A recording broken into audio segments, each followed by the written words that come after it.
भारत के मित्र देश फ्रांस ने एक ऐसा दावा किया है जिसे सुनकर आपका सीना गर्व से चौड़ा हो जाएगा। फ्रांस का दावा अगर सही है तो भारत पूरी दुनिया में तहलका मचा देगा। फ्रांस ने ऐलान किया है कि उसे भारत का multi barrel rocket launcher Pinaka पसंद आ गया है। फ्रांस ने कहा है कि वह पिनाका रॉकेट सिस्टम का मूल्यांकन कर रहा है। सब कुछ ठीक रहा तो फ्रांस भारत का पिनाका रॉकेट लॉन्चर सिस्टम खरीद सकता है। यह खबर इतनी बड़ी है कि देश विदेश सब जगह इसकी चर्चा हो रही है। अगर यह डील हो गई तो फ्रांस संयुक्त राष्ट्र सुरक्षा परिषद का वह पहला परमानेंट मेंबर होगा जो पूरी तरह से भारत में बने खतरनाक हथियार को खरीदेगा। आपको बता दे कि पिनाका रॉकेट सिस्टम पूरी तरह से स्वदेशी है। यह शुरुआत से लेकर अंत तक भारत में ही बना है। ऐसे में फ्रांस वो पहला ताकत विकसित देश हो सकता है जिसके हाथों में पिनाका रॉकेट सिस्टम होगा। अभी तक भारत फ्रांस और अमेरिका जैसे देशों को डिफेंस सॉफ्टवेयर या हथियारों के स्पेयर पार्ट्स बेचता था, मगर पहली बार फ्रांस जैसे देश को पूरा हथियार बेचने पर बात हो रही है। इस डील का भारत के डिफेंस एक्सपोर्ट्स पर जबरदस्त असर पड़ सकता है। भारत के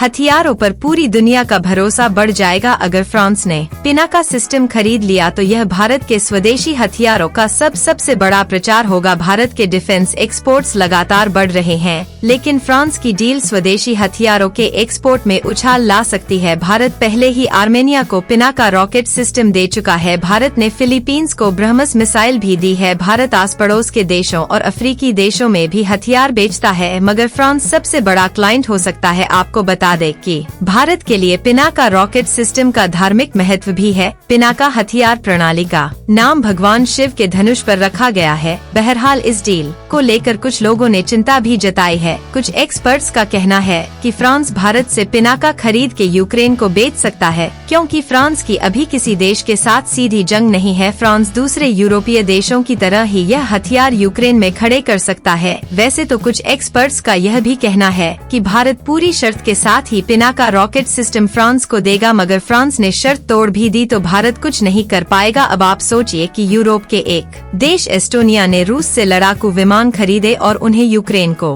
बेच दिया, यानी ऐसी स्थिति में रूस भी कुछ नहीं कर पाया। ऐसे में जब रूस के बेचे हुए हथियारों का इस्तेमाल ही रूस पर हमले के लिए किया जा रहा है तो पिनाका सिस्टम पर भी थोड़ी चिंता बढ़ जाती है। मगर जो भी हो, अगर फ्रांस ने पिनाका रॉकेट सिस्टम खरीद लिया तो यह भारत के लिए बहुत बड़ी जीत होगी।